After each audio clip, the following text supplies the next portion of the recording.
అధ్యక్షులు నారా చంద్రబాబు నాయుడు గారికి నా నమస్కారాలు.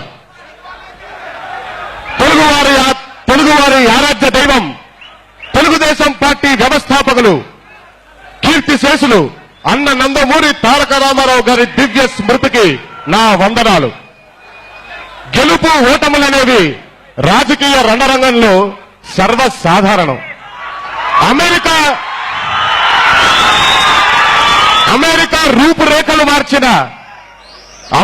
రూపురేఖలు మార్చిన అబ్రహం లింకన్ ఎన్నిసార్లు ఓడిపోయిన తర్వాత అమెరికా ప్రెసిడెంట్ అయ్యాడో ఒక్కసారి ఆలోచించండి మీ అందరూ.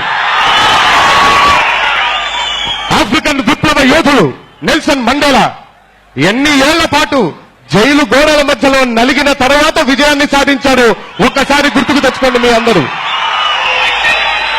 మొహమ్మద్ ఘోరీ ఎన్ని ఘోర యుద్ధాలు చేసిన తర్వాత విజయాన్ని సాధించాడో ఒక్కసారి చరిత్రను తిరగేయండి మీ అందరూ కలిసి. గెలిచిన తర్వాత సంతోషించడానికి, ఓడిన తర్వాత బాధపడటానికి ఇది 2020 క్రికెట్ మ్యాచ్ కాదు, ఇది రాజకీయం. ప్రజలకు మంచి చేద్దామని, సమాజాన్ని బాగుపరుస్తామని మనంతట మనమే మన నెత్తినేసుకున్న ఒక బరువైన బాధ్యత. మనం అధికారంలో ఉండొచ్చు, అధికారంలో లేకపోవచ్చు, ప్రతిపక్షంలో ఉండొచ్చు, కానీ మన బాధ్యతలో ఏ మార్పు ఉండదు, ఉండకూడదు. అధికార దాహంతో అన్న నందమూరి తారక రామారావు గారు తెలుగుదేశం పార్టీని స్థాపించలేదు. పేదవాడికి పట్టాడన్నం పెట్టాలనే లక్ష్యంతోనే ఈ పార్టీని ఆయన స్థాపించారు. పేద బడుగు బలహీన మైనారిటీ వర్గాలకు సామాజిక న్యాయం చేద్దామని ఆయన ఈ పార్టీని స్థాపించారు. అధికారంలో ఉంటేనే మనం అన్ని చేద్దామనుకుంటాం, అది మన భ్రమ మాత్రమే. మన జాతి పిత, మనందరూ జాతి పితగా పిలిపించుకునే మహాత్మా గాంధీ గారు ఏనాడు అధికారంలో లేరు, కానీ మన భారత జాతికి ఆయన చేసిన సేవల్ని మనం ఏనాడైనా మర్చిపోగలుగుతావా? ప్రపంచ చరిత్రను మార్చిన ఎన్నో ఉద్యమాలు కూడా అధికారానికి సంబంధం లేకుండానే జరిగాయనే విషయాన్ని కూడా మీ అందరికీ గుర్తు చేస్తున్నాను. బావిలో నీళ్లున్నప్పుడు ఎక్కడ చూసినా కప్పలే కనిపిస్తాయి, కానీ నీళ్లు లేనప్పుడే మనకు అసలు రంగు బయటపడేది. అధికారంలో ఉంటే మన చుట్టూ చేరి మన చెవుల్లో బాకాలూదే కల్తీ నాయకులు మనకొద్దు. మనకి కావాల్సింది నిఖార్సైన, నిజమైన, నిజాయితీ కలిగిన తెలుగుదేశం పార్టీ కార్యకర్తలు. పార్టీకి కష్టం వచ్చినా నష్టం ఉన్నా కాపాడుకోవడానికి మేమున్నాము అని ముందుకొచ్చే తెలుగుదేశం పార్టీ యోధులు. ఈ రోజు ఈ మహానాడుకి విచ్చేసిన మీ అందరూ అలాంటి నిఖార్సైన తెలుగుదేశం కార్యకర్తలని, అలాంటి నిజమైన యోధులని నేను భావిస్తున్నాను. నా ప్రియమైన నాయకులారా, కార్యకర్తలారా, రాబోయే 5 సంవత్సరాలు మనకి చాలా ముఖ్యమైనది.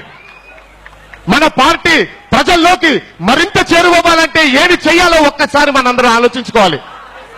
గత ఎన్నికల్లో చేసిన తప్పులు మళ్లీ చేయకుండా వాటన్నిటిని ఎలా సరిదిద్దుకోవాలో మనందరం ఒక్కసారి ఆలోచించుకోవాలి. ప్రజల కోసం మనం పోరాడుతూనే ఉండాలి. ప్రజా సమస్యల కోసం నిరంతరం తెలుగుదేశం పార్టీ శ్రమిస్తూనే ఉండాలి. అధికారంలో లేకపోయినా తెలుగుదేశం పార్టీ ప్రజల పక్షాన ఉండే పార్టీ అని ప్రజలందరూ తెలుగుదేశం పార్టీకి ఖ్యాతి గాంచేలా మాట్లాడాలి. పార్టీలోకి కొత్త రక్తం రావాలి. వయసు రీత్యా అనుభవ రీత్యా ఉండే పెద్ద నాయకులు వాళ్లతో పాటు యువకుల్ని కూడా ప్రోత్సహించాలి. తప్పులు చేస్తే మొట్టికాయ మొట్టి సరి చేయాలి గాని వారికి మాట్లాడే అవకాశమే లేకుండా చేయకూడదు. తెలుగుదేశం పార్టీకి అధికారం లేకపోవచ్చు, కానీ ఆశయాలున్నాయి. తెలుగుదేశం పార్టీ వెనకాల ధనబలం లేకపోవచ్చు, కానీ జనబలం ఉంది, కార్యకర్తల బలం ఉంది. తెలుగుదేశం పార్టీ వెనకాల కోట్లు గుమ్మరించే కాంట్రాక్టర్లు లేకపోవచ్చు, మైనింగ్ కంపెనీ ఓనర్లు లేకపోవచ్చు, కానీ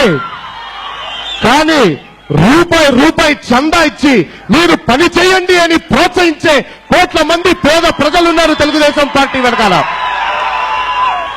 అన్నగారి హయాంలో తెలుగువాడి ఆత్మగౌరవాన్ని ప్రపంచానికి చాటిన పార్టీ మన తెలుగుదేశం పార్టీ. నారా చంద్రబాబు నాయుడు గారి హయాంలో తెలుగువాడి ఆత్మవిశ్వాసాన్ని ప్రపంచానికి చాటిన పార్టీ మన తెలుగుదేశం పార్టీ. తెలుగు జాతి బ్రతుకున్నంత కాలం బ్రతుకుండే పార్టీ మన తెలుగుదేశం పార్టీ. ఈ రోజు మీ అందరి సమక్షంలో చెప్తున్నాను, తెలుగుదేశం పార్టీ కోసం నేను ఎప్పుడు సిద్ధంగానే ఉంటాను. ఆ పార్టీ కోసం నా ప్రాణాలు సైతం త్యాగం చేయడానికి. మీ అందరూ కలిసి ఏ బాధ్యతను అప్పగించినా కూడా దాన్ని నేను నెరవేర్చడానికి సిద్ధంగా ఉన్నానని మీ అందరికీ తెలియజేసుకుంటూ, నాకు అవకాశాన్ని కల్పించిన తెలుగుదేశం పార్టీ సభ్యులకి, నారా చంద్రబాబు నాయుడు గారికి ఇంకోసారి నా ధన్యవాదాలు తెలియజేస్తూ, అన్న నందమూరి తారక రామారావు గారికి జన్మదిన శుభాకాంక్షలు తెలియజేస్తూ మీ అందరి తరఫున. అదిగో పూర్వం అంటుంటారు, విష్ణుమూర్తి అంటారంట, ఎక్కడైతే నా భక్తులు నా గురించి పాడుతూ ఉంటారో నేను అక్కడే తిష్ట వేసుకుంటూ ఉంటానని. నేను ఇప్పుడు చెప్తున్నాను, ఎక్కడ తెలుగుదేశం జెండా రెపరెపలాడుతూ ఉంటుందో అన్న నందమూరి తారక రామారావు గారి ఆత్మ అక్కడే సంచరిస్తూ ఉంటుంది. మనందరి మధ్యలోనే ఉన్నారు. చిన్నవాడిని, వయసులో మీ అందరికంటే చాలా చిన్నవాడిని. తప్పులు మాట్లాడుంటే సహృదయంతో అర్థం చేసుకుంటారని మీ అందరినీ కోరుకుంటూ సెలవు తీసుకున్నారు. జై ఎన్టీఆర్.